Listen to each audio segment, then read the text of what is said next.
الحمد لله نحمده ونستعينه ونستغفره ونعوذ بالله من شرور انفسنا ومن سيئات اعمالنا من يهده الله فلا مضل له ومن يضلل فلا هادي له. அன்பிற்குரிய சகோதரர்களே, மனக்குழப்பத்திற்கு இஸ்லாம் கூறும் மகத்தான தீர்வு என்ற இந்த தொடர் நிகழ்ச்சியிலே 19வது நாளில் நாம் எல்லாம் அமர்ந்திருக்கிறோம். கடந்த சில நாட்களாக பொருளாதார பற்றாக்குறை காரணமாக பொருளாதாரத்தை தேடுகின்ற முயற்சியில் ஈடுபடுகிற காரணத்தினால் நமக்கு எந்த மாதிரியான குழப்பங்கள் எல்லாம் ஏற்படும், அதுக்கு எந்த மாதிரியான தீர்வு என்பதை நம்ம பார்த்து வருகிறோம். அதுல இறுதியாக முஸ்லிம் சமுதாயத்திற்கு என்றே அல்லாஹ் ஒரு சிறப்பான அருளை செய்திருக்கிறான். அதுதான் பரக்கத் என்ற மறைமுகமான ஒரு பேரருள். அதாவது குறைந்த பொருளில் அதிகமான பயன் அடைதல். பொருள் குறைவாக இருக்கும், அதுல கிடைக்கக்கூடிய பயன்கள் அதிகமாக இருக்கும்.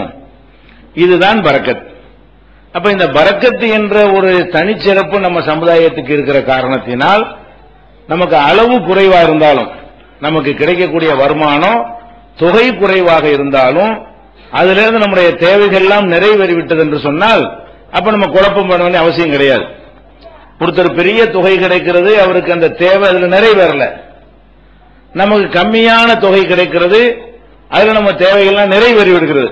இதுதான் சிறந்தது என்பதற்கு நடைமுறையில் உள்ள உதாரணங்களை எல்லாம் பார்த்தோம்.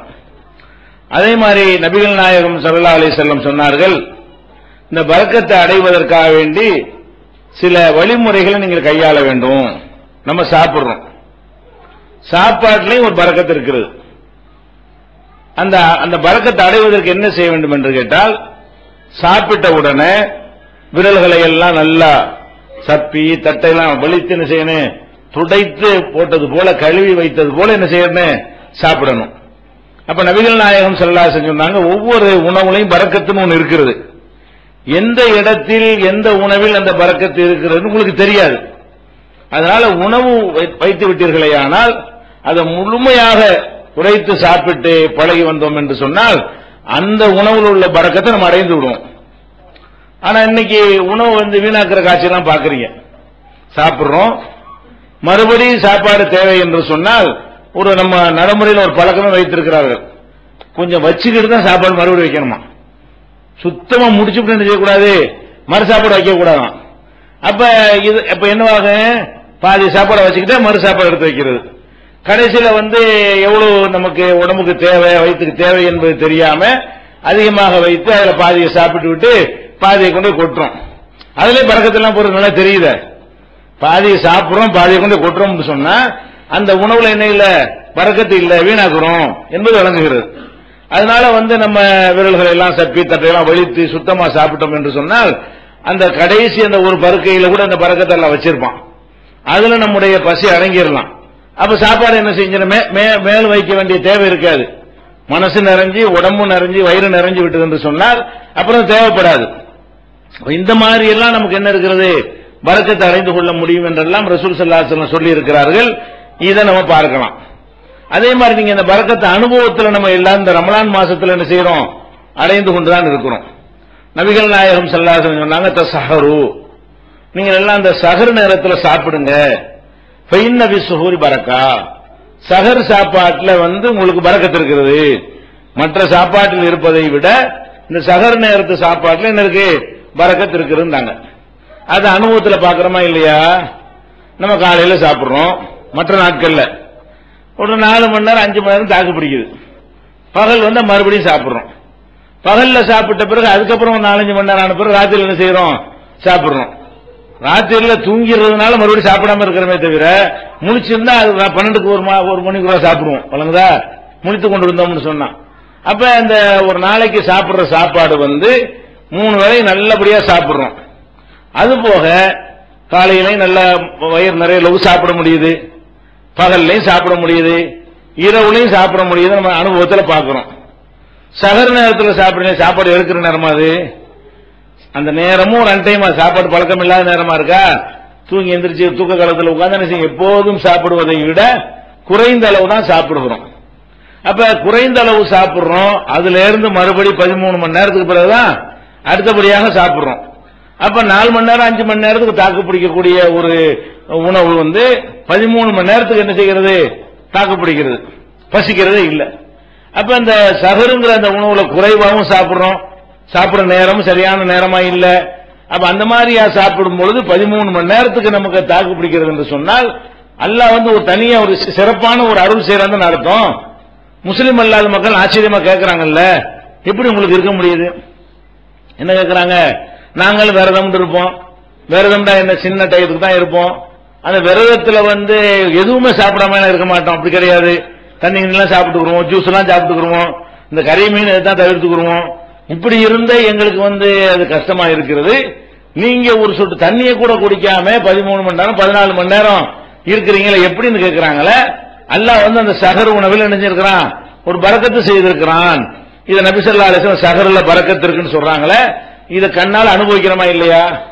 அல்லாஹ் நாடினானேயானால் ஒரு படி அரிசியை தின்னா தான் வயிறு பசி அடங்கும் என்கிற இருந்தா கூட அதுல அரைக்கால் படி அரிசியில பசி அடைக்கிடுவான்.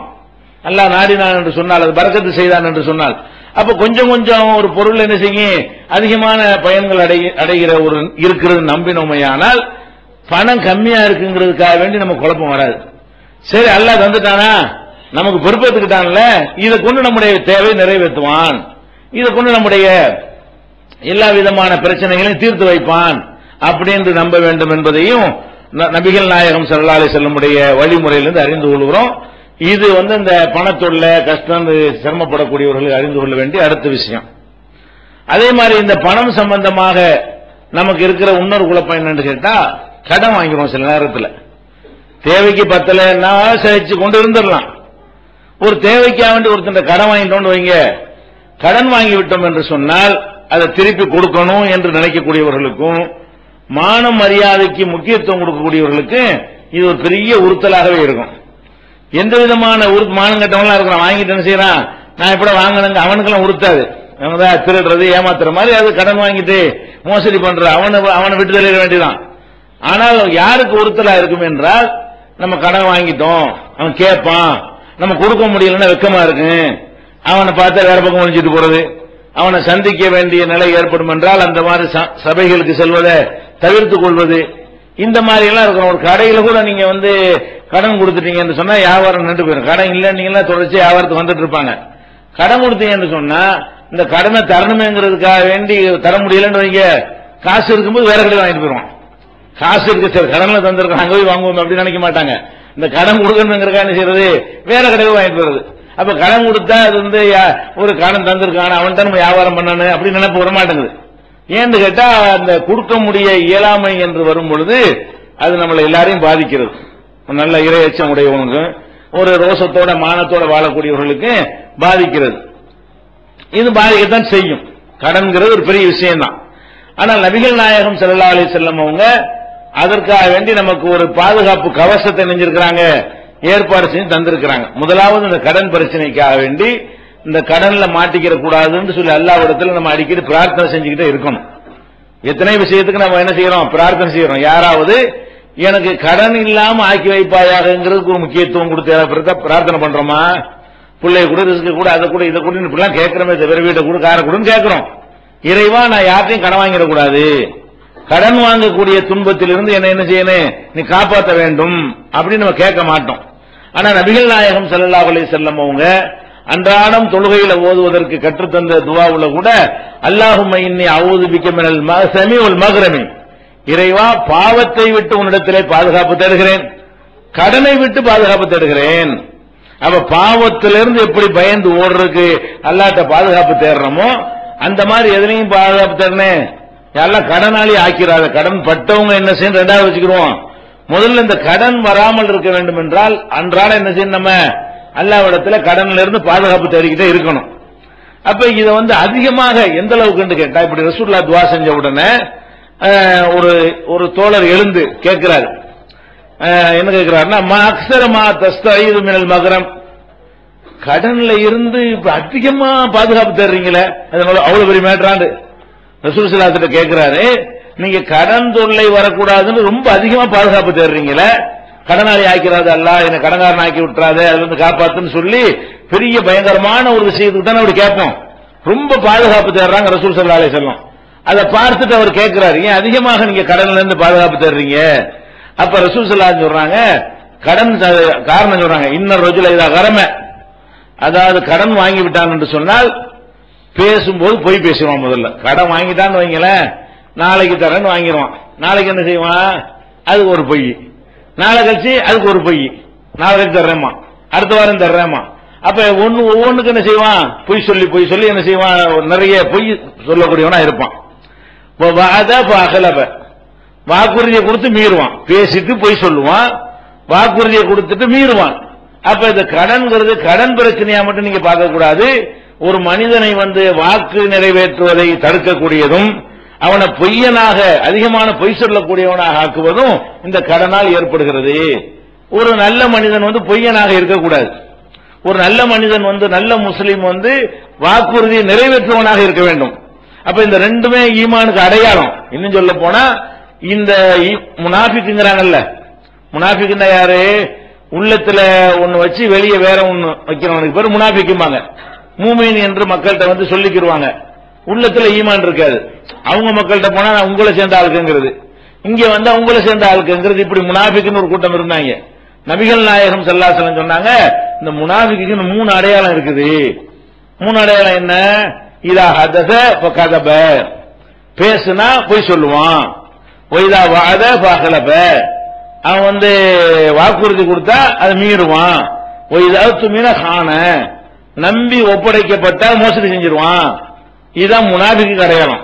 ஒரு நல்ல மூமினா இருக்கிறவனுக்கு முனாஃபிக்கு உள்ள அடையாளம் எது, பேசுனா பொய் பேசுறது, வாக்கு மீறுவது, நம்பிக்கை துரோகம் செய்வது. அதுல ரசூல் ஸல்லல்லாஹு அலைஹி வஸல்லம் இந்த கடனால 2 இருக்குன்னு சொல்லிட்டாங்க. முனாஃபிக்கு 3 அடையாளம் இருந்துச்சுல, அதுல 2 எதனால ஏற்படுமா, பேசுனா பொய் பேசுவான், கடன் வாங்குறதுக்கே பொய் பேசுவானே, கடன் வாங்குவதற்கே என்ன செய்வான், ஆரம்பமே தேவைக்கு உண்மையான தேவையை சொன்னா கடன் தரமாட்டாங்கன்னு சொல்லிட்டு இப்பதான் பொண்டாட்டி ஆஸ்பத்திரி வச்சு வந்திருக்கேன்னு சொல்லுவான். அவனுக்கு வேற ஒரு காரியத்துக்காக அவனுக்கு என்ன செய்யும், பணம் தேவைப்படும், அது சின்ன தேவையா இருக்கும். இதுக்கெல்லாம் ஏன்டா கடன் வாங்குறீங்கன்னு கேட்டு வாங்குறதுக்காக வேண்டி கடன் வாங்குறதுக்கே என்ன செய்வான், அதுக்கு தகுந்த மாதிரி பொய் சொல்லுவான். திருப்பி தர்ற விஷயத்துல திருப்பி பொய் சொல்லுவான். இருந்தா கூட கொடுக்க மாட்டான். அதாவது இல்லாம கொடுக்க முடியாம போனா அது ஒரு கணக்கு இருக்கு, அல்லாஹ் அதை பார்த்து கொண்டிருக்கிறான். சில பேர் என்ன செய்வான், கடன் வாங்கிட்டு கொடுக்கறதுக்கு இருக்கும், இத்தனையோ செலவுகள்லாம் பண்ணுவான், விரயம் பண்ணுவான், அது பண்ணுவான், இது கல்யாணத்துக்கு பல லட்சங்கள் செலவு செய்வான். ஒரு கடைக்கு கொடுக்க வேண்டிய ஒரு 1000 ரூபாய் கொடுக்க மாட்டான். ஒரு பால்காரனுக்கு கொடுக்க வேண்டிய காசு என்ன செய்ய மாட்டான், கொடுக்க மாட்டான். அப்ப எத்தனையோ சின்ன தெருவுல உள்ளவங்கள்ட்ட எல்லாம் போய் வாங்கியிருப்பான் கடன், அதெல்லாம் கொடுக்க மாட்டான். லட்சக்கணக்கான ரூபாயில செலவு பண்ணுவான். அப்ப வச்சுக்கிட்டே மோசடி செய்ய வாக்குறுதி மீறக்கூடிய நிலையெல்லாம் ஏற்படுகிறது. அப்ப அதுக்கு தான் நபி ஸல்லல்லாஹு அலைஹி வஸல்லம் அவங்க கடன்கிற பயப்பட வேண்டிய விஷயம்னு சொன்னாங்க. இது புகாரியில 833வது ஹதீஸ்லயும் 2397வது ஹதீஸ்லயும் இருக்கிறது. அதனால நீங்க அடிக்கடி என்ன செய்ய வேண்டும் என்றால், இந்த கடன் வரக்கூடாது, அல்லாஹ்ட்ட பாதுகாப்பு தேட வேண்டும். பொய்யனாகாமல் நம்ம தப்பிச்சுக் கொள்ளலாம். அல்லாஹ்ட்டே அந்த கவசத்தை ஒப்படைத்து விடும் பொழுது நமக்கு என்ன செய்யும், சுமை குறைந்து விடுகிறது. அதே மாதிரி நபி ஸல்லல்லாஹு அலைஹி வஸல்லம் அவர்கள் அடிக்கடி பாதுகாப்பு தேடும் பொழுது சில விஷயங்களை பாதுகாப்பு தேடுவாங்க. அதுல கடனை கண்டிப்பா குறிப்பிடுவாங்க. அல்லாஹும்ம இன்னி அஊது பிக்க மினல் ஹம்மி வல் ஹுஸ்னி, கவலை துக்கம் ரெண்டு ஒண்ணுதான், அவங்களும் 2 வார்த்தையை போடுறாங்க. கவலை துக்கம் ஆகியவற்றிலிருந்து பாதுகாப்பு தேடுகிறேன். ஒல் அஜிஸி ஒல் கசலி, பலவீனம் இயலாமல் போவது, சோம்பேறித்தனம், இதிலிருந்து நான் பாதுகாப்பு தேடுகிறேன். ஒல் ஜுபுனி கோழைத்தனத்திலிருந்து பாதுகாப்பு தேடுகிறேன். ஒல் புகுலி கஞ்சத்தனத்திலிருந்து பாதுகாப்பு தேடுகிறேன் சொல்லிட்டு அடுத்ததாக கடனிலிருந்து பாதுகாப்பு தேடுகிறேன். இறைவா உன்னிடத்துல நான் கோழையா இருக்கக்கூடாது, கஞ்சனா இருக்கக்கூடாது, கவலைப்பட்டு தாவக்கூடாது, பலவீனனா இருக்கக்கூடாது, சோம்பேறியா இருக்கக்கூடாது, அதே மாதிரி நான் கடனாளியாவும் இருக்கக்கூடாது, இதை விட்டு உன்னிடத்துல பாதுகாப்பு தருகிறேன் என்று நபிகள் நாயகம் ஸல்லல்லாஹு அலைஹி வஸல்லம் சொல்லிக்கொண்டே இருப்பார்கள்.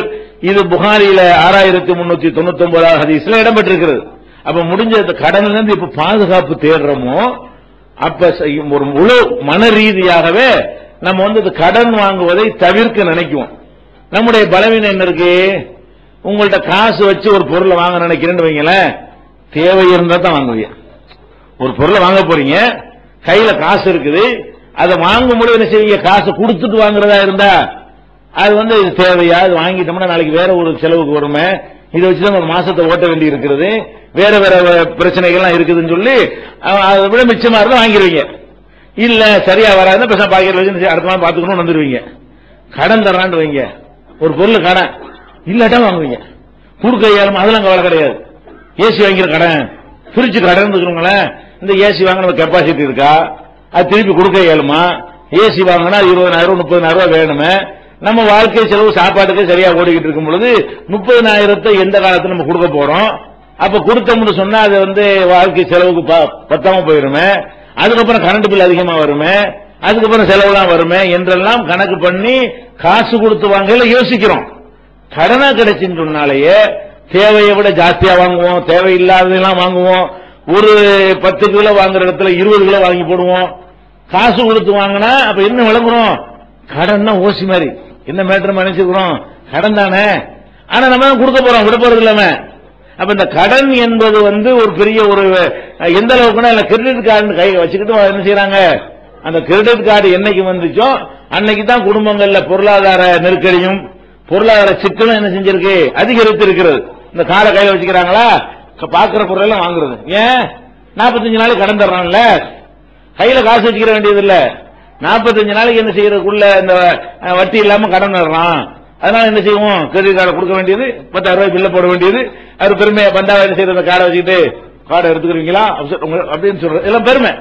கடைசியில் என்ன வாங்கிட்டு வந்த பிறகு இப்படி எவ்வளவு நாளைக்கு வண்டி உனக்கு இருக்கிறவனுக்கு சரியா வரும், இல்லாதவனுக்கு அன்றாடம் உழைத்து சாப்பிடக்கூடியவனுக்கு இது தேவையா? உனக்கு 45 நாள்ல இப்படி கொடுப்ப, 45 நாள் கொடுக்க முடியாது. அப்ப அதுக்கு வட்டி போட வேண்டியிருக்கும், அல்ல கடனுக்கு கடன் வாங்க வேண்டியிருக்கும். அந்த கடனை கொடுக்க வேற ஒரு கடன், அதுக்கு வேற ஒரு கடன், அதுக்கு வேற ஒரு கடன். கடைசியில் கடனை வாங்கி கடன் அடைச்சிக்கிட்டு போகக்கூடிய நிலைமை தான் ஏற்படுமே தவிர கடன் தீர போறது கிடையாது. அதனால நம்ம கடன்ல இருந்து பாதுகாப்பு தேடிட்டு வந்தீங்கன்னு வைங்க, அவ்வளவு பயங்கரமான ஒரு விஷயமா இது. அப்பதான் மனசுல பதியும். கடன்ல பாதுகாப்பு தேடாம இருந்தீங்கன்னா கடன் சாதாரணமா தர்மமா வாங்குற மாதிரி அன்பளிப்பு வாங்குற மாதிரி நினைச்சுக்கிட்டு இருக்கிறோம். அப்ப அந்த மாதிரியான ஒரு பயம் உண்டாகக்கூடிய வகையில் நம்ம என்ன செய்யணும்? இனிமேல் இதுவரைக்கும் நம்ம அப்படி நடந்து கொண்டிருந்தாலும் கடன்கிறது நம்மளா ஏற்படுத்தி கொண்டதுதான். நமக்கு மனநோய் வருது, மன அழுத்தம் வருது என்று சொன்னால் கடன் எப்போ வாங்கலாம்? ஒரு மருத்துவ உதவி, ஒரு சீரியஸான ஒரு ஆள் இருக்கிறாரு, அவருக்கு மருத்துவ செலவு பண்ணணும், கையில நம்மகிட்ட வருமானம் இல்ல, அந்த நேரத்தில் கடன் தான் என்ன செஞ்சாவன வாங்கி ஆகணும். அது ஓகே, அது நியாயமான கடன். அல்ல சாப்பிட்டு 5 நாளாச்சு, ஒரு வேலையும் கிடைக்க மாட்டேங்குது, அப்ப சாப்பிடாட்டி செத்து போயிருவோம், படுத்து கிடந்துருவோம், பலவிதமான பாதிப்பு ஏற்படும். இந்த மாதிரி நேரத்தில் ஒரு சின்ன ஒரு தேவைக்கு கடனை வாங்கி கொண்டோமே ஆனால் இது ரீசன். இதெல்லாம் என்ன இருக்கிறது? ஒரு நியாயமான ஒரு காரணத்துக்காக நம்ம வாங்குறோம் என்ற வாழ்ந்தாவணுமே, வாழ்ந்தாவணுங்கிற ஒரு நெருக்கடிக்காக வேண்டி, உயிர் காப்பாற்றணும் என்ற ஒரு நெருக்கடிக்காக வேண்டி பணத்தை கணக்கு பண்ண முடியாது. அப்ப இல்லாட்டால் நம்ம கொடுத்து பின்னாடி என்ன செய்வோம்? சில செலவுகளை குறைச்சாவது, சில வருமானத்தை அதிகரித்தாவது கடனை கொடுத்துருவோம்னா இது ஏற்கத்தக்க ஒரு கடன். நம்ம அதுக்காக கடன் வாங்குறோம். அதிகமான பேர் எது கடன் வாங்குறான்னு சொன்னா 10 20 ஆக்குறது தான் கடன் வாங்குறான். ஏற்கனவே 10 லட்சம் ரூபாய் இருக்கும், அது 20 லட்சம் ரூபாய் ஆக்குறதுக்கு கடன் வாங்குறான். ஏற்கனவே ஒரு வீடு இருக்கும், அதை பெரிய வீடு ஆக்குறதுக்கோ அல்லது இன்னொரு வீடு கட்டுறதுக்கு தான் கடன் வாங்குறான். ஏற்கனவே வீடு இருக்கும், வீட்டுல இன்னொரு மாடி கட்டணும், ஒன்று நல்ல தரலையில மாடி கட்டுறது தந்து கட்டிருப்பியா இல்லையா? உனக்கு தரல, உன் சோத்துக்கும் வாழ்க்கைக்கும் சரி, சம்பாத்தியதும் சரியா இருக்கிறது. அப்படி என்ன நினைக்கணும்? ஓ நமக்கு இவ்வளவுதான் வருது, இந்த நேரத்தில் மேல ஒரு மாடியை கட்டுறதுக்கு அதுக்கு ஒரு 20 லட்சம் ரூபாய் 30 லட்சம் ரூபாய் செலவழிக்கிறதா இருந்தா நம்மள்ட்ட இல்ல. கடனை வாங்கிட்டு அதை கட்டிட்டோம்னு சொன்னா எப்படி அதை கடனை செலுத்த முடியும்? கடன்காரன் கொடுக்கணுமா இல்லையா? இத நம்மளா இழுத்து போட்டுக்கிறோமா அல்ல யாராவது நம்ம தலையில் திணிச்சாங்களா? நம்மளா இழுத்து போடுறோம். இந்த கடனுக்கு வாங்குறது என்பது, கடனுக்கு பெரும்பாலும் தரமாட்டான், வட்டிக்கு தான் கடன் தருவான். சொந்தக்காரன் தான் கடனுக்கு சும்மா தருவான். மற்றவன்ட்ட கடன் வாங்க போனா என்ன செய்வான்? வட்டி தான் போடுவான். அப்ப அந்த மாதிரி எல்லாம் நம்மளாதான் இழுத்து போட்டுக்கிறோம். நிர்பந்தத்துக்கு வாங்குவதை பத்தி பிரச்சனை இல்லை. ஆனால் கடன்கிறத முடிஞ்ச அளவுக்கு நம்ம தவிர்க்கணும். ஷஹீதுக்கு கூட கடன் மன்னிக்கப்படாதுங்கிறாங்க ரசூல் ஸல்லல்லாஹு அலைஹி வஸல்லம். யுக்ஃபர் லி ஷஹீது குல்லு தம்பின் இல்ல தைன். அல்லாஹ்வுடைய பாதையில உயிரை தியாகம் செஞ்சுட்டு போனா கூட கடன்காரன் குரலை பிடிப்பான். அப்ப உன்னுடைய அமல்லாம் பறிச்சு கொடுக்கப்பட்டுரும், கவனமா இருந்துக்க எச்சரிக்கிறாங்களே. அப்ப நம்ம மன ரீதியாக நம்ம இன்னைக்கு மாறிக்கொள்ள வேண்டும். எக்காரணத்தை கொண்டும் ரொம்ப அவசியம் ஏற்பட்டாலே தவிர நாங்கள் கடன் வாங்க மாட்டோம் நீங்க வாழ்ந்து பாருங்க, மன உளைச்சலுக்கு வேலையே இல்லை. ஏன் வருது? இருக்கிற கொண்டு வாழ்ந்துட்டு போறோம். 10 பேர் 5 வாங்கிட்டு போங்க, ஒரு லிட்டருக்கு பதில் 1/2 லிட்டர் வாங்கி வாழ்ந்துட்டு போங்க, ஒரு மூட்டைக்கு பதில் 1/2 மூட்டை வாங்கிட்டு போங்க. என்ன இருக்குதோ அதுக்கு தகுந்த மாதிரி அட்ஜஸ்ட் பண்ணிக்க வேண்டியது. அல்லாஹ் தருவதை கொண்டு அட்ஜஸ்ட் பண்ணி விட்டோம் என்று சொன்னால் அதுல பெரிய ஒரு இழப்பனா வராது. எந்த அளவுக்கு ரசூல் ஸல்லல்லாஹு அலைஹி வஸல்லம் சொல்றாங்கன்னு கேட்டா, தஆமுல் வாஹிது யக்ஃபீல் லிஸ்னைன், ஒரு ஆள் சாப்பாடு தான் இருக்குது, 2 பேருக்கு அது போதும்.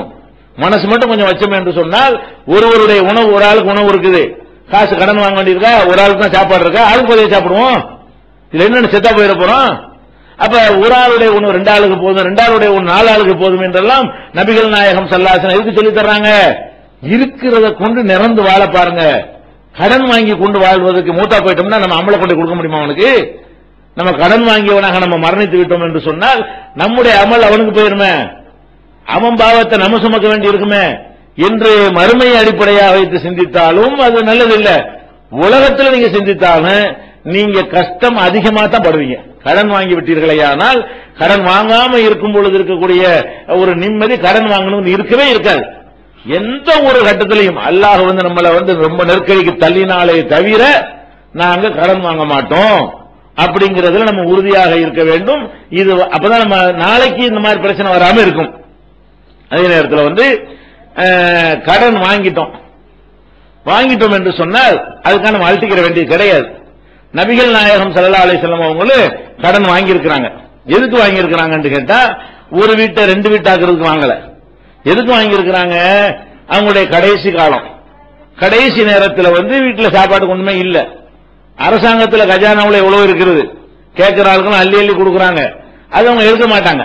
அந்த மாதிரி இருக்கும் என்ன செய்யறாங்க, ஒரு யூதர்கிட்ட கொண்டு போய் தன்னுடைய கவசத்தை, கவசம்னா இரும்பு உடை, போர்க்களத்தில் போட்டுக் கொள்ளக்கூடிய இரும்பாலான இரும்பு சங்கிலியால் செய்யப்பட்ட ஆடை இருக்கு இல்லையா, அதை போய் அடமானமா வச்சு, வட்டி இல்லாத அடமானமா வச்சு ஒரு சில மரக்கால் கோதுமை என்ன செய்யறாங்க, வீட்டு உணவு தேவைக்கான வாங்கிட்டு வர்றாங்க. அதை மீட்காமலே மூத்தா போயிட்டாங்க. கடைசி நேரத்தில் வாங்கினதுனால அது மீட்கல. ஆனா அதை கூட எப்படி வாங்குறாங்கன்னு பாருங்க. சும்மா போய் கடனா வாங்கிட்டோம்னு சொன்னா அதை கொடுக்காம மூத்தா போயிருவோம். அதுக்கு செக்யூரிட்டி ஒரு அடமானத்தை வச்சுட்டோம் வைங்க, கொடுக்க முடியாது, அது நீ எடுத்து போட வேண்டியான. அடமானமாக வைத்து கடன் வாங்குவதாக இருந்தால் நம்மள்ட்ட கடனுக்கு காசு இல்லையே தவிர வேற ஒரு பொருள் இருக்கிறது. அந்த பொருள் நம்மள்ட்ட இருக்கக்கூடிய நேரத்தில் கடன் கொடுக்க முடியாட்டாலும் அந்த பொருளை வித்துட்டு எடுத்துட்டு தரம் கேட்க வேண்டியதானே. அப்ப நபிகள் நாயகம் ஸல்லல்லாஹு அலைஹி வஸல்லம் சும்மா கேட்டா யகூதி கொடுக்க மாட்டாரா? ஒரு சக்கர ஜனாதிபதி கொடுக்க மாட்டாரா? இப்ப நபிகள் நாயகம் ஸல்லல்லாஹு அலைஹி வஸல்லத்துக்கு சும்மாவே கடன் கிடைக்கும் யார்ட்ட வேண்டாலும். அவங்க என்ன மாதிரி கடன் தேவைக்கு வாங்குறாங்க. இது பசி, வீட்டுல சாப்பாடு இல்ல, இனிமேல் பொறுக்க முடியாத அளவுக்கு ஒரு அவசிய தேவை வருகிறது, ஒரு அவசரத்துக்கு என்ன செய்யலாம்ங்கிறதுக்காக வேண்டி அவங்க ஒரு யூதர்கிட்ட போய் கடன் வாங்குகிறார்கள். அந்த கடன் என்ன செய்யறாங்க, அதை மீட்டாமலேயே மரணித்து விடுகிறார்கள் என்பதை பார்க்கிறோம். அப்ப இந்த 2 வழிகாட்டுதல் இருக்குது. ஒன்னு, ரொம்ப நெருக்கடியான கட்டத்திற்கு கடன் வாங்குற நிலைக்கு நம்ம வந்தால் நம்ம அது அழுத்திக்கிற தேவை கிடையாது. அல்லாஹ்வுடைய ரசூலே வாங்கியிருக்கிறாங்க, நெருக்கடியான கட்டத்தில் வாங்கி இருக்கிறார்கள் என்னும்போது என்ன செய்யல, நம்ம அழுத்திக்கிற வேண்டியது இல்லை. ஆனால் ரசூல் ஸல்லல்லாஹு அலைஹி வஸல்லம் எப்போ வாங்குறாங்க அந்த கடனை, கடனுக்கு சம்பாதிச்சு கொடுக்க முடியாட்டாலும் அந்த இரும்பு கவசம் இருக்குல்ல, அதுக்கு பெருமதியாக தான் கொடுப்பான். ஒரு பொருளை கடன் கேட்கிறீங்கன்னா 10 ரூபா சாமான கொண்டு கொடுத்து 100 ரூபா சாமான் தருவானா? அடமானமா 100 ரூபா சாமான கொடுத்தீங்கன்னா 50 ரூபா சாமான் தான் தருவான். அடமானமா 1 பவுன் நகையை கொடுத்தீங்கன்னு சொன்னா அரை பவுன் 3/4 பவுனுக்குரிய காசு தான் உங்களுக்கு தருவானே தவிர 1 பவுன் நகையை கொடுத்துட்டு 5 பவுன் நகைக்கு உள்ள காசு தருவானா? தரமாட்டான். அப்ப அடமானமாக கொடுத்து கடன் வாங்கக்கூடிய ஒரு பழக்கத்தை நம்ம வைத்துக் கொண்டோமே, ஆனால் இதுதான் ரசூலுல்லாஹ்வுடைய முன்மாதிரி. சும்மா கடன் வாங்கக்கூடாது. சும்மா கடன் வாங்கினால் நம்ம செலுத்த மாட்டோம். நம்ம வேணும் அதிகமான சுமைகளை சுமக்கக்கூடியவர்கள் ஆகுவோம். நமக்கு சக்தி இல்லாமல் வாங்குவோம். அப்ப நம்ம என்ன செய்யணும், கடன் கேட்கிறதா இருந்தா இந்தாங்க 5 பவுன் நகை இருக்குது, ஒரு தேவை இருக்குது, 1 லட்ச ரூபாய் தாங்கன்னு கேளுங்க. கொடுக்க முடியலையா, கடன் எடுத்து மீதி தாப்பான்னு கேளுங்க. என்ன வட்டின்னா பயப்படணும். 1 லட்ச ரூபாய் கடன் வாங்கினா 5 லட்ச ரூபாய் வட்டி இல்லாத கடன் தானே, தெரிஞ்சவங்கள்ட்ட வாங்குங்க. அப்ப கடன் வாங்குவதாக இருந்தால் திருப்பி செலுத்துவதற்குரிய ஒரு உத்தரவாதத்தோடு கடைசி காலத்தில் இருக்கும்போது கூட அந்த உத்தரவாதத்தோடு வாங்குறாங்க. ரசூலுல்லாஹ் மூத்தா போன பிறகு யாரும் அந்த கடனை செலுத்த தேவை கிடையாது. கவசம் இருக்குல்லப்பா, எடுத்துட்டு மீதி காசு கொடு, அல்ல கணக்கு நேர் பண்ணிக்க, நீ கொடுத்த உணவுக்கும் நான் கொடுத்த கவசத்துக்கும் சரியா போச்சு என்று ரசூல் ஸல்லல்லாஹு அலைஹி வஸல்லம் இருந்திருக்கிறாங்களே. இதை நீங்கள் முன்மாதிரியா கொண்டீர்களேயானால் அவசியத்துக்கு கடன் வாங்க வந்தா கூட நம்மள அது பாதிக்காதீங்க. கடன் வாங்கி கடன் அடைக்க மாட்டோம். நம்ம சாமாங்க இருக்குது, பொருள் இருக்கிறது, நம்ம பொருள் கடனுக்கு உத்தரவாதமா செக்யூரிட்டியா கொடுத்து வைத்திருக்கிறோம். அந்த மாதிரி ரசூல் ஸல்லல்லாஹு அலைஹி வஸல்லம் வாங்கினார்கள் என்கிற செய்தி புகாரியில 2068, 2069, 2096, 2200, 2251, 2252, 2386 இதெல்லாம் புகாரியில நபி ஸல்லல்லாஹு அலைஹி வஸல்லம் அவர்கள் இந்த யஹூதி இடத்துல, யூதர் இடத்துல தம்முடைய கவசத்தை அடமானமாக வைத்து சிறிதளவு தானியத்தை பெற்ற குடும்பத்தை ஓட்டி இருக்கிறார்கள் பார்க்கிறோம். அப்ப நம்மளும் கடன் வாங்கணும் அழுத்திக்க தேவையில்லை, இந்த மாதிரி வாங்க வேண்டும். அடுத்ததாக கடன் வாங்கின பிறகு ரசூல் ஸல்லல்லாஹு அலைஹி வஸல்லம் அவர்கள் சில நேரங்கள்ல சமுதாயத்துக்காக கடன் வாங்குவாங்க. தனக்கு கடன் வாங்கினதை பார்த்துக்கிட்டீங்கன்னா இந்த மாதிரி நெருக்கடி தான் வாங்கியிருக்கிறாங்க. அதே நேரத்தில் ஒருத்தர் கேட்பார், வருஷ கடைசின்னு வைங்க, ஒரு வருஷ கடைசி மாச கடைசியில சில ஆள்கிட்ட பணம் இருக்காது இல்லையா, ஒரு ஜமாத்தா இருந்தாலும் ஒரு அரசாங்கமா இருந்தாலும் அந்த வருமானம் வரக்கூடிய காலத்துல வருமானம் வரும், மற்ற நேரத்தில் என்ன வருமானங்கள் இல்லாம இருக்கும். அப்ப யாராவது ரசூல் ஸல்லல்லாஹு அலைஹி வஸல்லம் உதவி கேட்டு வருவாங்க. உதவி கேட்டு வந்தவங்க என்ன செய்வாங்க, அவருக்கு உதவி கொடுங்கன்னு சொல்லிட்டு யார்ட்டையாவது ஒரு ஒட்டகம் இருக்குமா அது கொடுங்கன்றுவாங்க. ஒரு ஒட்டகம் ஜமாத்து சார்பா பைத்துல் மால்ல இருந்து என்ன செய்வாங்க, கொடுக்கிறதுக்கு ஒண்ணும் வரல என்று சொன்னா அடுத்த மாசம் அங்க இருந்து வந்துரும், பஹ்ரைன்ல இருந்து வந்துரும், இங்க இருந்து வந்துரும், ஜக்காத்து பொருள்லாம் வந்துரும் என்ற ஒரு அடிப்படையில் என்ன செய்வாங்க, அவங்க யாருக்காவது தான தர்மம் கொடுப்பதற்காக வேண்டி, ஜக்காத்திலிருந்து கொடுப்பதற்காக வேண்டி யாராவது ஒரு ஆட்டை என்ன செய்வாங்க, இருக்கிறார்கிட்ட நீங்க ஏதாவது கொடுக்குறீங்களா, அவர் கொடுங்க நான் தந்துடுறேன் அப்படின்னு கடன் வாங்கி இருக்கிறாங்க. அந்த மாதிரி ரசூல் ஸல்லல்லாஹு அலைஹி வஸல்லம் ஒரு நாள் ஒரு ஆள்கிட்ட வாங்கி விட்டாங்க. பலதரப்பட்ட ஆள் பேர்லாம் ஹதீஸ்ல சொல்லப்படல, ஆனா கண்டிப்பா ஒரு சஹாபியா தான் இருப்பாரு. சஹாபாக்கள்லையும் நம்ம சராசரி மனிதர்கள் இருப்பாங்க இல்லையா. அப்ப நபி ஸல்லல்லாஹு அலைஹி வஸல்லம் அவர்கள் அவர்கிட்ட வாங்கிட்டாங்க. வாங்கினோன்னு அந்த ஆள் கொடுக்க முடியல, ஜக்காத்து வந்தவன தரேன் இருப்பாங்க, ஜக்காத்து வரல, இந்த வருது அந்த வருதுமோ பல நாடுகள்ல இருந்து வசூலித்து வரணுமா இல்லையா. அப்ப பைத்துல் மாலுக்கு பணம் வரல. வந்த உடனே ரசூல் ஸல்லல்லாஹு அலைஹி வஸல்லம் என்ன செய்யறாரு, கடுமையான முறையில் என்ன சொல்லி வாங்குனீங்க, அல்லாஹ்வுடைய ரசூல்கிட்ட என்ன சொல்லி வாங்குனீங்க, நீ என்ன தராம ஏமாத்துறீங்களா, என்ன சொன்னார்னு விளங்கல, கடுமையான வார்த்தைகளை போட்டு கேட்டார்னு வருகிறது.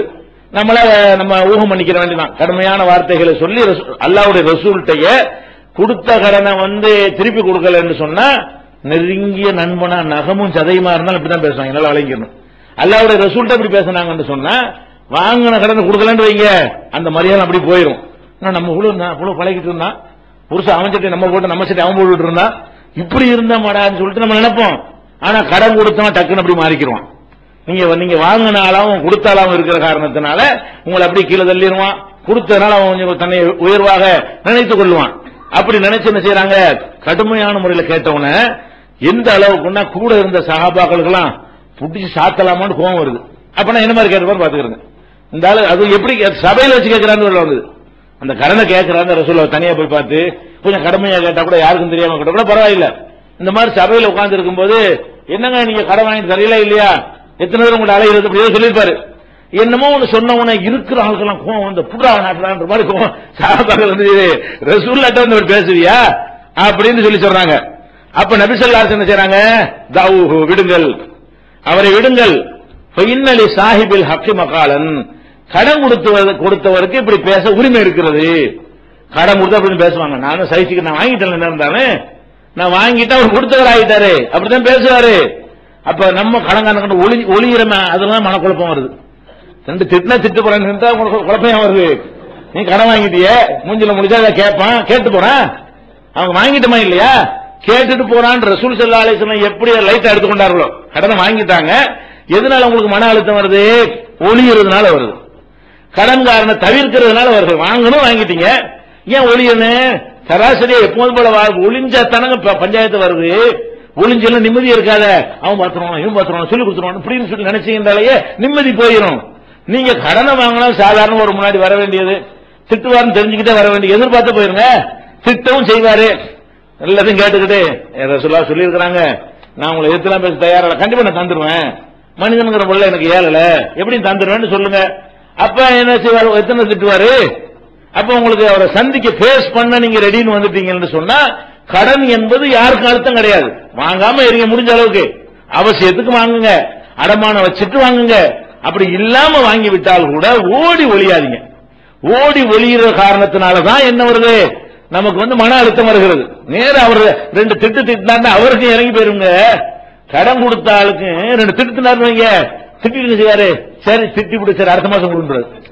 அந்த திட்டுக்காக சைக்காலஜிக்கல என்ன வரும், நம்ம உலகத்துக்கு சும்மா இருக்காரு, கடுமையை திட்டிவிட்டோமே, சரி பரவாயில்லைங்க, நீங்க 2 மாசம் கழிச்சு டைம் எடுத்துக்கிறீங்க, உங்களுக்கு திட்டிவிடு, நீ தருவியா இல்லையா கடுமையா பேசின ஒரு ஆளு இந்த மாதிரி 2 திட்டுக்கு நீங்க இணங்கிட்டீர்களே, ஆனால் அதுக்கு அதை கோவிக்காம நம்ம மேல மிஸ்டேக் நம்ம வாங்கிட்டு இருந்தாலும் வாங்காம இருந்திருக்கணும், நம்ம தேவைக்கு வாங்கிட்டோம் என்று இதை நீங்கள் எடுத்துக்கொண்டு இருப்பீர்களே, ஆனால் அவருக்கும் மனசு குளிர்ந்து போயிடும்.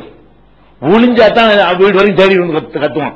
நீங்க நினைக்கிறீங்க வீட்டோடு ரோட்ல மறைஞ்சு போயெல்லாம் நினைக்கிறீங்க, நீங்க ஒரு கூட்டத்தில் உட்கார்ந்துருக்கும் அந்த கத்தினா என்ன பண்ணுவீங்க? ஒரு கூட்டத்தில் உட்கார்ந்துருக்கும் இந்த மாதிரி பழைய தொலை வந்திருக்கும், சும்மா வச்சு பிடிச்சு கேட்டா நீங்க ஓடி ஒளியறீங்க. அது நேரடியா 2 பேரும் நிக்க கேட்டாலும் பஞ்சாயத்து தீர்ந்து போயிருமே.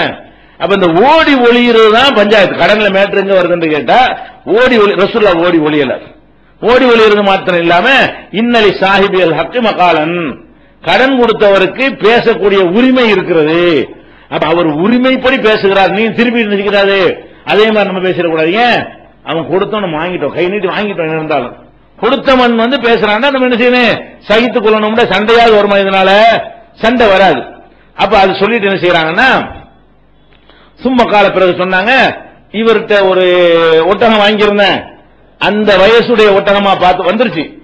அவர் கேட்கும் போது கொடுக்கிற லெவல்ல ரசூலுல்லாஹ் இருக்கிறாங்க, அதுக்கு முந்திதான் அவர் கொடுக்காம இருந்திருக்காங்க. இப்ப கேட்க வர நேரத்தில் சாதாரணமா கேட்டா கூட கொடுத்திருப்பாங்க, பைத்துல் மால்ல இப்ப இருக்குது. அப்ப என்ன செய்யறாங்க சஹாபாக்கள்கிட்ட, அவரு ஒரு ஒட்டகம் கொடுத்தாரு, அவர்கிட்ட ஒட்டகத்தை தான் வாங்கி கொடுத்திருக்கிறேன், அதே வயசுடைய ஒட்டகத்தை கொடுங்க. வயசுக்கு தகுந்த மாதிரி விலை, 3 வயசு ஒட்டகத்துக்கு ஒரு விலை, 4 வயசு ஒட்டகத்துக்கு விலை கூட, 5 வயசு ஒட்டகத்துக்கு இறைச்சி கூட இருக்கும்ல, அதுக்கு ரேட்டு கூட இருக்கும். 3 வயசு ஒட்டகத்தை வாங்கணும், அதுதானே கொடுக்கணும். அப்ப ரசூலுல்லாஹ் என்ன செய்யறாங்கன்னா, அவர்கிட்ட எத்தனை வயசு ஒட்டகம் வாங்கணுமோ அந்த வயசுடைய ஒட்டகமா பார்த்து ஒரு ஒட்டகத்தை பிடிச்சி அவர்கிட்ட கொடுத்துருங்க, நான் கடன் வாங்கியிருக்கிறேன்னு சொல்றாங்க. அப்ப போயிட்டு என்ன செய்யறாங்க, தேடி பார்த்தா அந்த வயசுல இல்ல. ஒரு 3 வயசு வாங்கியிருந்தாங்க உதாரணமா, எல்லாமே 5 வயசு ஒட்டகமா தான் இருக்குது, 3 வயசு ஒட்டகமா இல்ல. அப்ப ரசூலுல்லாஹ் என்ன செய்யறாங்க, 3 வயசு ஒட்டகம் இல்லையே, கொஞ்சம் கூடுதலா உள்ளதுல இருக்குது அப்படின்னு சொல்றாங்க. அப்ப ரசூல் ஸல்லல்லாஹு அலைஹி வஸல்லம் அதை கூட கடனை தவிர்ப்பதற்கு ஒரு காரணமா சொல்லியிருக்கலாம், 3 வயசு கிடையாது, அது 3 வயசு வரும்போது தரேன், இப்ப 5 வயசு தான் இருக்குது, இது ரேட்டு கூட அப்படின்னு சொல்லியிருக்கலாம். அவங்க என்ன சொன்னாங்க, அதையே கொடுங்க. 3 வயசு ஒட்டகம் 1000 ரூபான்னு சொன்னா 5 வயசு ஒட்டகம் 2000 ரூபாய் இருக்கும். அப்ப 1000 ரூபாய்க்கு ஒரு வாங்கினதுக்காக வேண்டி 2000 ரூபாய் பொருள் தான் இருக்குது, கொடுத்து கடன் பிரச்சனை தீர்த்துருங்க, கொடுத்துருங்க அப்படின்னு சொல்லிட்டு, இன்ன மின் ஹைரிக்கும் அஹ்ஸனுக்கும் கலான், உங்கள சிறந்தவர்கள் யார் என்று சொன்னால் வாங்கிய கடனை அழகாக திருப்பி கொடுக்கிறவர். அழகா திருப்பி கொடுத்தா என்ன அர்த்தம், கொஞ்சம் கூடுதலா, வட்டி தான் கூடாது, வட்டி மார்க்கம் தடுக்கப்பட்டிருக்கிறது. வட்டினா அவர் கேட்கிறது, காலத்துக்கு தகுந்த மாதிரி கேட்கிறது. நம்ம நம்மளா விரும்பி அதிகப்படியாக கொடுத்தோம் என்று சொன்னால், ஏன்னா அவன் தேவைக்கு வச்சுதான் அவன் தர்றான், அவன் அதை ஒரு தொழில போட்டு முதலீடு பண்ணியிருந்தா அவன் லாபம் சம்பாதிச்சிருப்பான், அதுக்கு தங்க நகை ஏதாவது வாங்கி வச்சிருந்தா அது மதிப்பு ஏறி போயிருக்கும். நம்மள்ட்ட கடன் தந்ததுனால அவர் உதவியும் செஞ்சிருக்கிறாரு. அவருக்கு எப்படி இருந்தாலும் இந்த நவீன காலத்து பொருளாதாரத்தில் கடன் கொடுக்கிறவனுக்கு இழப்பு ஏற்படுகிறது. அப்ப அதெல்லாம் கருத்தில் கொண்டு நம்ம என்ன செய்ய வேண்டும் என்றால், கடன் வாங்கினால் கொஞ்சம் கூடவே கொடுக்கணும். என்ன செய்வாங்க, கடனை வாங்கிவிட்டு அதை கொடுக்கறது எப்படி செய்வாங்க, பஞ்சாயத்து வச்சு 1 லட்சம் வாங்கிடுவானா, வச்சு 50 தான் தர முடியும் அப்படிமா, வேற வழி இல்ல, அதையா கொடுங்கன்னு வாங்குவாங்க. அப்ப கடன் வாங்குற எப்படி செய்யறான்னு சொன்னா செட்டில்மெண்ட், அதுக்கு பேரு. கடன் வாங்கினதுக்கு பூரா என்ன நடக்குது, செட்டில்மெண்ட்ங்கிற விவகாரத்துக்கு ஏதாவது ஒரு ஜமாத்துல, தௌஹீத் ஜமாத்து அல்ல வேற பஞ்சாயத்து, போலீஸ் அல்ல கட்ட பஞ்சாயத்துக்காரங்க போயிடுறது. போய் என்ன பண்றது, நான் 10 லட்சம் வாங்கிட்டேன், வேறிட்டே இருக்கிறான், நீங்க தீர்த்து வைங்க, காசை கொடுத்து தீர்த்து சொன்னாங்க, உங்க 50 நேரம் தந்துடுறேன், நீங்க ஒரு மாதிரியா தீர்த்து வச்சிருக்கின்ற உடனே அவனை வச்சு இவனை வச்சு என்னப்பா சரி, என்கிட்ட இல்ல தான் இருக்கு, 2 ரூபா தான் இருக்கு, வாங்கின 10 லட்சம் ரூபா, 2 ரூபா இருக்குமா, இவனுக்கு இருந்தா இல்ல 10 ரூபா வேணு, அப்ப நான் தரமாட்டேன் போ, இப்படி எல்லாம் பேசிச்சு இருக்கிறத வாங்கிட்டு போன்னு சொல்லி இப்படிதான் செட்டில்மெண்ட் பண்றோம். ரசூலுல்லாஹ் அந்த மாதிரி பண்ணிருக்காங்க, இல்ல நெசமா இல்லாதவருக்கு செஞ்சிருக்காங்க. நிஜமாக ஒரு ஆள்கிட்ட இல்லைங்கும் பொழுது என்ன செய்யறாங்க, பள்ளியாசல உட்கார்ந்து இருக்கிறாங்க, வெளியே 2 பேரும் கொடுக்கல் வாங்கல பயங்கரமா சண்டை போட்டுட்டு இருக்க அபு ஹதரத் ஒரு ஆளுக்கு கஅபு அவர்களுக்கு மத்தியில சண்டை. அப்ப கஅபுங்கிறவர் கடன் கொடுத்தவர், அபு ஹதரத் கடன் வாங்குறவர், பயங்கரமா சண்டை போட்டு ரசூலுல்லாஹ் வர்றாங்க, என்ன விஷயம்டாங்க என்று, இல்லங்க இவர்தான் இருக்குது, இவர் போட்டு தொந்தரவு பண்றாரு.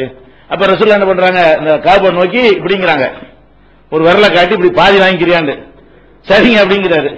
அப்ப ரசூல் நான் கொடுத்துட்டு போவா, அது நெசமா நெசமா இல்லாதவருக்காக வேண்டி ரசூல் ஸல்லல்லாஹு அலைஹி வஸல்லம் அப்படின்னு செஞ்சிருக்கிறாங்க. அது மாதிரி பேச்சுவார்த்தை நடத்தி செய்யலாம். ஆனால் சரியான முறை என்ன? கூட கொடுக்கணும். 1 லட்சம் வாங்கிட்டோமா, இந்த 1.5 லட்சம் வச்சுக்கிறங்க, 1,05,000 வச்சுக்கிறங்க, 2 லட்சம் கூட வச்சுக்கிறங்க கொடுங்க, அதெல்லாம் வட்டியில வராது. அதை வாங்கி கொள்ளும் வட்டி ஆகாது. ஏன் நீங்க அதுக்கு அதை எதிர்பார்க்கவே இல்லை. அப்ப நம்மளா விரும்பி 3 வயசு ஒட்டகத்துக்கு 5 வயசு ஒட்டகத்தை கொடுத்தா அது என்னது கொடுத்தானே அது. அது மாத்திரம் இல்லாம ஒரு தத்துவமாவும் சொல்றாங்களே, கொடுக்கறது மட்டும் செய்யல, அழகிய முறையில் திருப்பி கொடுக்க வேண்டும். வாங்கினதையே திருப்பி கொடுப்பது வந்து அழகிய முறை இல்ல, சரிக்கு சரியான முறை. அது சிறந்த முறையில் கொடுக்கறதுன்னா என்ன அர்த்தம்? அதை விட நம்ம எப்படி 1000 ரூபாய் நோட்டு கடன் வாங்கிடுவாங்க, செலவு நோட்டை வாங்கிட்டு வந்து, செலவு நோட்டு இருக்கு மதிப்புல கூட இல்ல, நல்ல அழுக்கு படிஞ்சு கிழிஞ்ச நோட்டா பார்த்து கொண்டு கொடுப்பான். ரெண்டுக்கும் அதே மதிப்பு தான். இந்த கடனை கொடுக்கும் போது கூட நம்ம எப்படி பாக்குறோம்னு கேட்டா, பழைய ரூபா நோட்டுக்கும் புது ரூபா நோட்டுக்கும் மதிப்பு கூடவா இல்ல, இருந்தாலும் ரூபா வந்துருச்சுன்னு வைங்க, கடன் கொடுக்கும்போது பார்த்து பழைய நோட்டா எண்ணி இந்தாங்கன்னு உனக்கு கொடுக்குறான். அப்ப உள்ளுக்குள்ள என்ன இருக்குன்னா, நல்ல முறையில் கொடுக்க கூடாதுன்னு, நீ பழைய நோட்டு வாங்கி புது நோட்டை கொண்டு கொடு, அதுவும் அழகிய முறை தானே. அழகிய முறைன்னா கூட கொடுக்கணும்னு அர்த்தம் கிடையாது. நல்ல முறையில் கொடுக்கிறது என்பதற்கு ஏதாவது ஒரு வகையில் என்ன செய்யணும், அவன் தந்ததை விட நம்ம என்ன செய்வோம், அழகிய முறையில கொடுப்போம் அப்படிங்கிற மாதிரி கொடுக்க வேண்டும். இது நபி ஸல்லல்லாஹு அலைஹி வஸல்லம் அவர்கள் நமக்கு காட்டி தர்றாங்க. இது புகாரியில 2309, 2390, 2401, 2606, 2609 இந்த ஹதீஸ் எல்லாம் இருக்குது.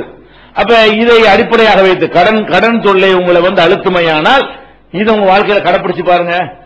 ஒரு ஆளுக்கு இந்த மாதிரி அழகிய முறையில் திருப்பி கொடுத்தீங்கன்னு சொன்னா மத்த கடன் கொடுத்தவங்க யோசிப்பான், சரியான எவ்வளவு நம்பி கொடுக்கலாமுங்க, அவர் தொந்தரவு பண்ண வேணாங்க, இருந்த கொண்டா தந்துருவாருங்க.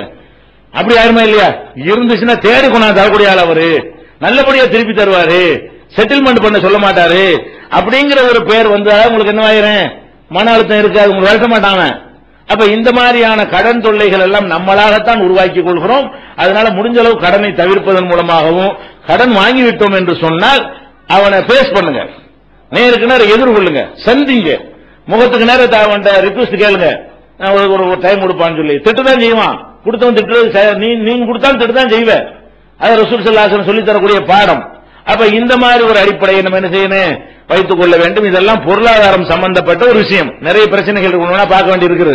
அப்ப பொருளாதார சம்பந்தமாக உங்களுக்கு எந்த விதமான அழுத்தங்கள் வந்தாலும், இதுவரை சொன்ன விஷயங்கள் எந்த மாதிரியான பொருளாதார இழப்பாக இருந்தாலும் இதுவரைக்கும் சொன்ன விஷயங்கள் எல்லாம் உருப்போட்டு நீங்கள் பார்த்தீர்களே ஆனால் கண்டிப்பாக இந்த இஸ்லாம் சொல்லக்கூடிய இந்த அறிவுரைகள் நிச்சயமாக ஒரு அருமருந்தாக இருந்து நம்முடைய மன அழுத்தத்தை குறைக்கும். அதுல எந்த சந்தேகமும் கிடையாது. அடுத்ததாக நமக்கு உள்ள பிரச்சனை என்னவென்று சொன்னால், வெவ்வேறு பிரச்சனை, பொருளாதாரத்தையே பேசிட்டு இருக்க முடியாது. அப்ப வேற வேற எல்லா பிரச்சனையும் எடுக்க வேண்டி இருக்கிறது. அப்ப நம்ம மன அழுத்தம் வருவதற்குரிய இன்னும் சில பிரச்சனை என்னன்னு கேட்டா, குடும்ப வாழ்க்கையில ஈடுபடக்கூடிய நேரத்தில் பிள்ளை இல்லாம இருக்கு பாருங்க. மௌத்தா போறதை பத்தி முதல்ல சொல்லிட்டோம். பிள்ளை இருந்து மௌத்தா போய்விட்டால் அதனால் என்ன நன்மை எல்லாம் கிடைக்கும், அதை எப்படி ஃபேஸ் பண்ணுவது, இறப்பை மௌத்துகளை நம்ம எப்படி சகித்துக் கொள்வது என்பதை பார்த்தோம். எத்தனையோ தம்பதிகள் வந்து கல்யாணம் பண்ணி 5 வருஷம் ஆயிரும், 10 வருஷம் ஆயிரும், புள்ள இருக்காது. அப்ப குழந்தை இல்லைன்னா அது என்ன செய்யும், ஒரு மனிதனுக்கு, ஒரு ஆணா இருந்தாலும் பெண்ணா இருந்தாலும் நம்ம நாட்டில் ஒரு பெரிய ஒரு பாதிப்பு என்ன செய்கிறது, அது ஏற்படுத்துகிறது. அதே மாதிரி வந்து பொம்பளை பிள்ளையா பிறந்துகிட்டே இருக்கும், ஆம்பளை பிள்ளை இருக்காது. புள்ள இருந்தாலும் பொம்பளை பிள்ளையா பிறக்குன்னு வைங்க, அதெல்லாம் கூட நமக்கு என்ன செய்கிறது, ஒரு பாதிப்பு. அதே நினைச்சுட்டே இருப்போம், பொம்பளை பிள்ளை ஆம்பளை நினைச்சோம், இப்படி நினைச்சுட்டே இருப்பான். அப்ப இதெல்லாம் ஒரு பாதிப்புகளை ஏற்படுத்துகிறது. இதுக்கு நம்ம மார்க்கத்தில் என்ன ஆறுதல் என்று பார்த்தால், இந்த பிள்ளை இல்லாத ஒரு விஷயம் நம்ம காலத்தில் மட்டுமா இருக்கு. பிள்ளை இல்லாதவர்கள் ஒரு 1% 2% இருக்கிறாங்கன்னு வைங்க, ஒரு 5% இருக்கிறாங்கன்னு வைங்க. இது நம்ம காலத்துல மட்டுமா? போன நூற்றாண்டுல இப்படி இருந்தாங்க, அதுக்கு முந்தையும் இருந்தாங்க, ரசூலுல்லாஹ் காலத்துல இருந்தாங்க. ஆனா ரசூல் ஸல்லல்லாஹு அலைஹி வஸல்லம் காலத்துல எல்லா இழப்புகளுக்கும் மருந்து சொல்லி தரப்பட்டிருக்கிறது. மூத்தா போனா இப்படி இப்படி எல்லாத்துக்குமே என்ன செய்யறது, பொம்பளை பிள்ளை வச்சுக்கிட்டு சிரமப்பட்டா இப்படின்னு ஆறுதல் இருக்கிறது. இந்த புள்ள இல்லாதவனுக்கு ஏதாவது ஆறுதல் இருக்குமான்னு தேடி பார்த்தா ஒரு ஆறுதலையும் காணோம். ஹதீஸ்ல வந்து புள்ள இல்லாதவர்களுக்கு நீ பெருசா எடுத்துக்கிறாத, அழுத்திக்கிறாதன்னு சொல்லக்கூடிய வகையில ஏதாச்சும் ஒரு பொதுவாக துன்பங்களுக்கு ஹதீஸ் இருக்கிறது. உங்களுக்கு கல்யாணம் பண்ணி உங்களுக்கு பிள்ளை இல்லை என்று சொன்னால் அதுக்காக வேண்டி நீங்கள் இப்படி செய்யறதாவது இருக்கணும்ல.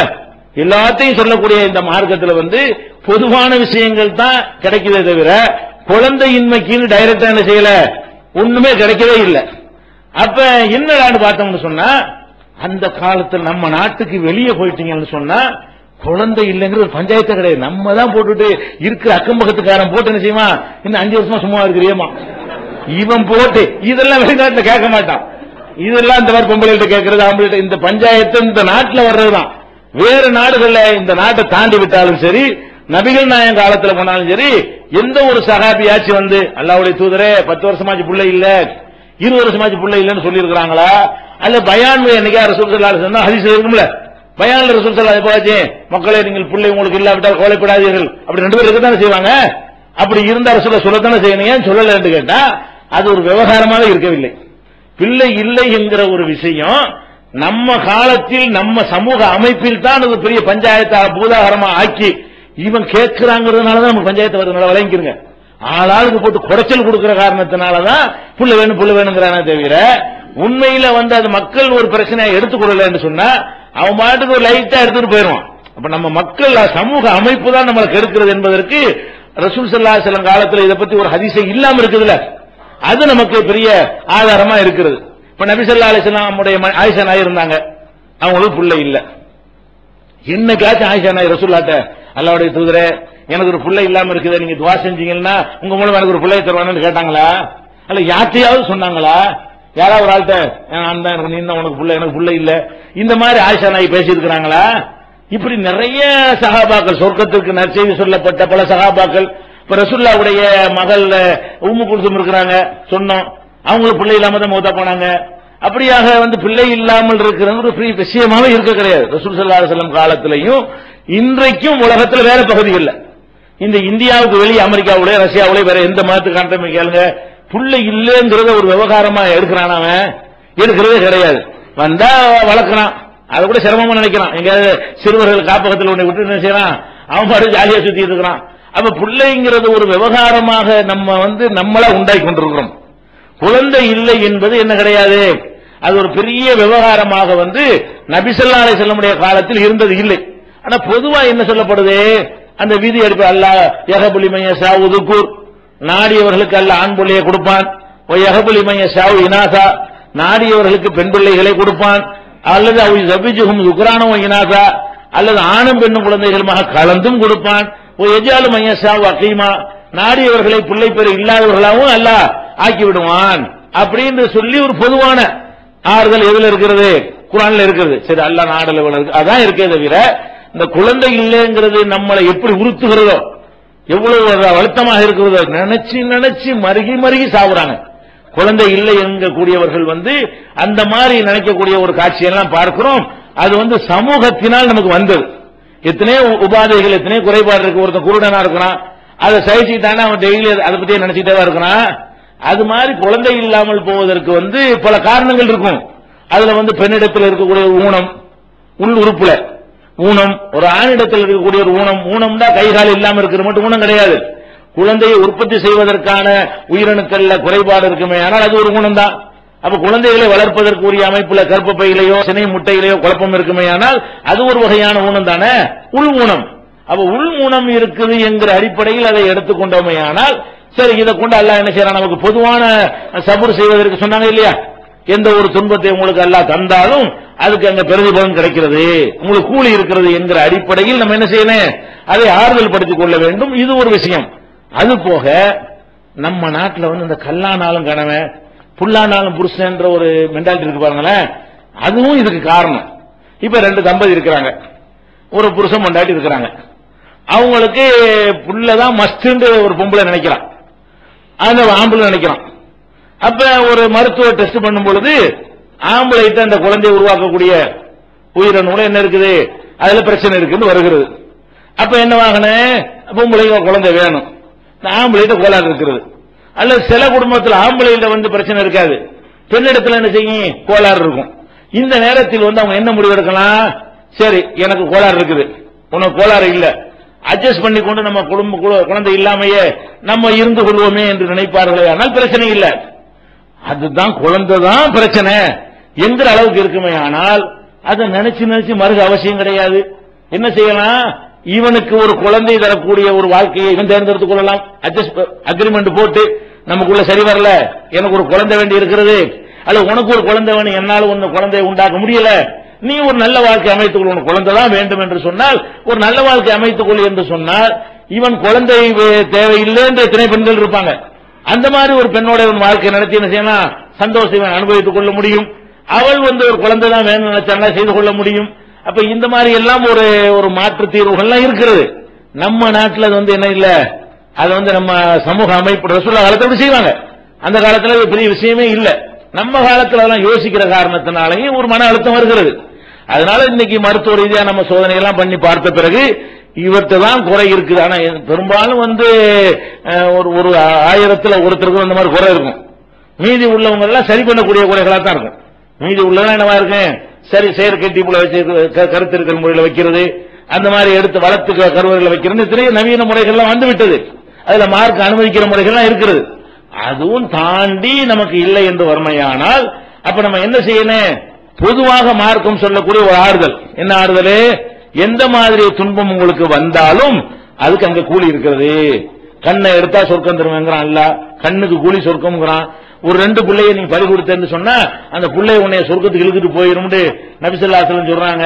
அப்ப இதெல்லாம் இது மாதிரியான ஒரு துன்பமாக நமக்கு இருக்குமையானால், குழந்தை இல்லாமல் இருப்பது ஒரு துன்பமாக இருக்குமையானால் நம்ம என்ன செய்யணும், இறைவா எங்களுக்கு குழந்தை இல்லாம ஆக்கியிருக்கிற, இதற்காக வேண்டி கூலியை நாங்கள் சபூர் செய்து கொள்கிறோம், இதற்காக கூலியை நாங்கள் மறுமையில எதிர்பார்க்கிறோம் அப்படின்னு நினைப்பார்களே. ஆனால் கண்டிப்பா அல்லாஹ் என்ன செய்யணும், இதுக்காக வேண்டி அவங்களுக்கு சொர்க்கத்துக்கு போற வழியை லேசாக்குகிறான்.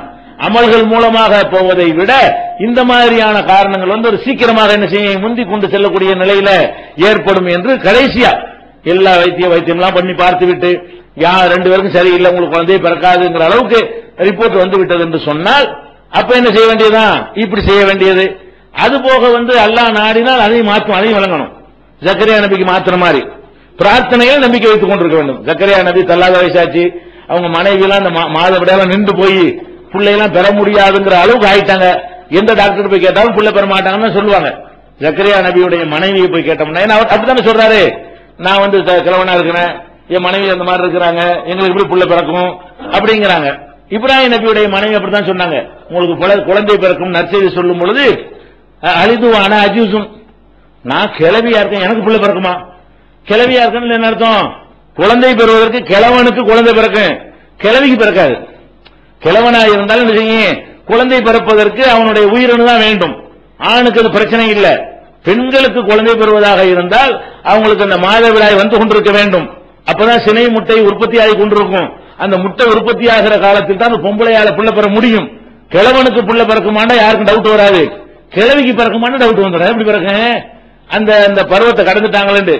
அப்ப அந்த அம்மா கேட்கறாங்க, இப்ராஹிம் நபிக்கு போய் பிள்ளை நற்செய்தி சொல்லும் பொழுது உங்களுக்கு அல்லாஹ் ஒரு ஆம்பளை பிள்ளைக்கு நற்செய்தி சொல்கிறான் அப்படின்னு சொன்ன உடனே அவங்க அந்த அம்மா என்ன கேட்கறாங்க, சிரிச்சிட்டதும் கேலியா நினைச்சுக்கிட்ட மலக்குகள் நற்செய்தி சொல்லும் பொழுது அலிதுவான அஜூதுன் ஹாதா பாலி ஷேகா, நான் கிளவியா இருக்கேன், இந்த ஆள் கிழவனா இருக்காரு என் புருஷன் இப்ராஹிம், அப்ப எங்களுக்கு பிள்ளை பிறக்குமா, இன்ன ஹாதால செய்வன் உஜாப், இது பெரிய ஆச்சரியமான விஷயங்கிறாங்க.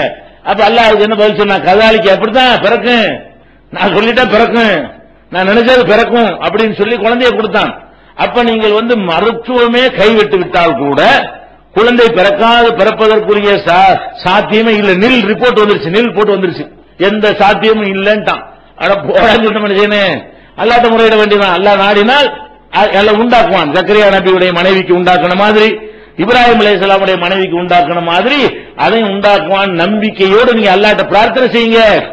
அதுக்கும் அல்லாஹ் என்ன செய்வான், நிச்சயமாக அவன் நாடினால் அதெல்லாம் பெரிய விஷயம் கிடையாது, சரி பண்ணி விட்டுவான் அல்லாஹ் ரப்பல் ஆலமீன்.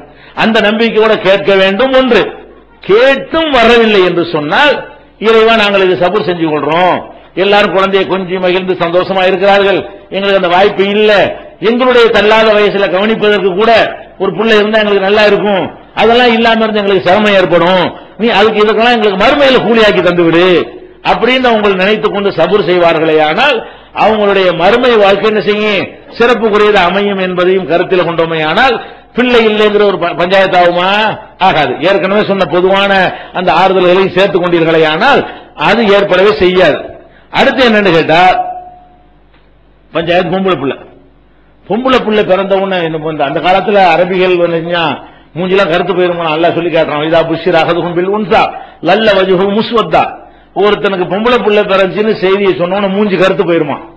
கருத்து என்ன செய்வான்னா எத்தவாராமினல் கௌமி, சமுதாயத்தை விட்டு மறைந்து வாழ ஆரம்பிச்சிருவான். கடன்காரன் வாங்கி மறைகிறவன் அந்த மாதிரி மறைந்து ஆரம்பிச்சிருவானா. எதுக்காக வேண்டி? அது கேவலம். பொம்பளை பிள்ளை பெற்றுட்டான், திருட்டு போய் மாதிரி பொம்பளை பிள்ளை பெற்றுட்டான்னு சொல்லி கேவலமா பேசுவாங்களாம். அப்ப பொம்பளை பிள்ளை பெற்று விட்டால் கேவலமாக பேசுவார்களே என்று மக்களை விட்டு மறைந்து ஒரு நம்மளாம் புள்ள பிறந்த என்ன செய்யறோம், அக்கிய கொடுக்குறோம், சூத்து எடுத்துக்கிறோம், சந்தோஷமா காட்டுறமா இல்லையா? அவங்கள்ட்ட அது கிடையாது. அது ஆம்பளை பிள்ளை இருந்தா மட்டும் தான் சந்தோஷம்.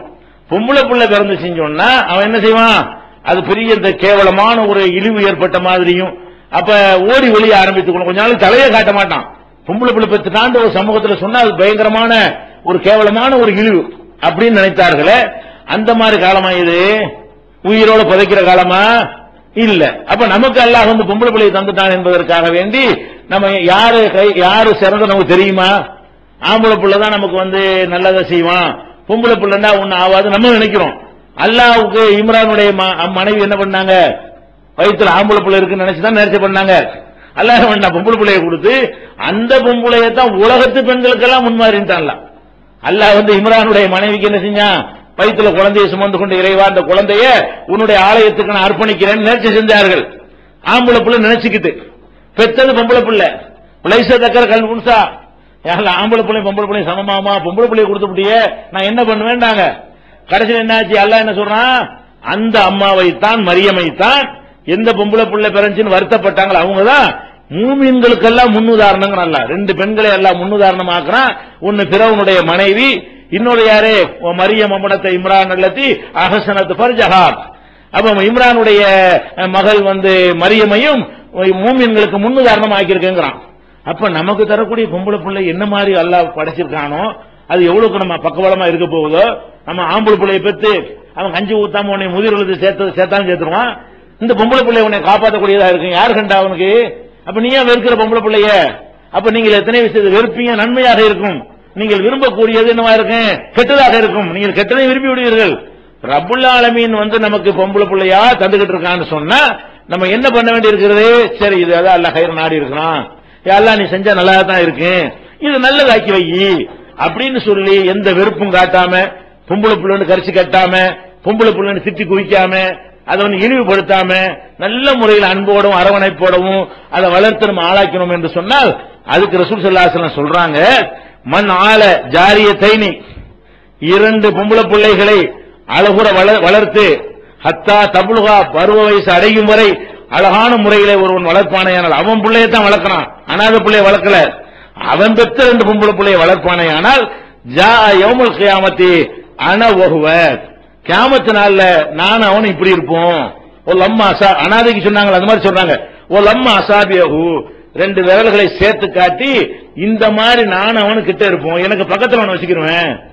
ரசூல் ஸல்லல்லாஹு அலைஹி வஸல்லம் பக்கத்துல ஒரு நடிகனுக்கு பக்கத்துல போட்டா இருக்கிறதா போஸ் கொடுக்குறாங்களே, அப்ப அல்லாஹ்வுடைய ரசூலுக்கு பக்கத்துல நிக்கிறது எவ்வளவு பெரிய கிஃப்ட், எவ்வளவு பெரிய இன்பம், எவ்வளவு பெரிய மரியாதை. அவ மறுமை நாள்ல வந்து ரசூல் ஸல்லல்லாஹு அலைஹி வஸல்லம் பக்கத்துல நான் அவனு ஒன்னா இணைஞ்சு நிற்போம் அப்படின்னு சொல்றாங்க. யாருக்கு சொல்றாங்க? ரெண்டு பொம்பளை பிள்ளை எல்லாம் கொடுத்துட்டான் என்பதற்காக வெறுக்காம, எனக்கு ஆம்பளை பிள்ளைய தரலையேன்னு என்ன செய்யாம அதை அலட்டி கொள்ளாமல் வளர்த்தானே, ஆனால் நான் அவன் இப்படி இருப்போங்கிறாங்க. முஸ்லிம்ல 6864வது ஹதீஸ்ல இடம்பெற்றிருக்கிறது. அதே மாதிரி வந்து ஒரு ஆயிஷா நாயகி அவங்கள்ட்ட வந்து ஒரு பெண் வர்றாங்க, வந்து தர்மம் கேட்கறாங்க. கூடவே ரெண்டு பொம்பளை பிள்ளைகளை கூட்டிட்டு வர்றாங்க. ஒரு அம்மா வந்து தர்மம் கேட்கறாங்க, கூடவே ரெண்டு பொம்பளை பிள்ளையை கூட்டு வர்றாங்க. ஒரே ஒரு பேரிச்சம்பழம் தான் இருந்துச்சு ஆயிஷா நாயகிட்ட, அதை எடுத்து கொடுக்குறாங்க. அந்த அம்மா ரெண்டா பிச்சு இந்த குழந்தைக்கு பாதி அந்த குழந்தைக்கு பாதியை கொடுத்துட்டு அது ஒண்ணு சாப்பிடல, அது பசியா தான் வருது, அந்த பொம்பளை சாப்பிடல. ஆயிஷா நாயகி புள்ள பிறகால் தானே, அவங்களுக்கு ஆச்சரியமா இருக்குது, குழந்தை இல்லாத அளவுக்குனால என்னடா நம்ம ஒரு பேரிச்சம்பழத்தை கொடுக்குறோம், அந்த அம்மா கொஞ்சம் எடுத்துக்கு மூணா பங்கு வைக்கலாம்ல, இது ரெண்டு பேரும் பங்கு இந்த புள்ள சாப்பிடாம இருக்கேன்னு சொல்லி மனசை உறுத்திக்கிட்டே இருக்கிறாங்க.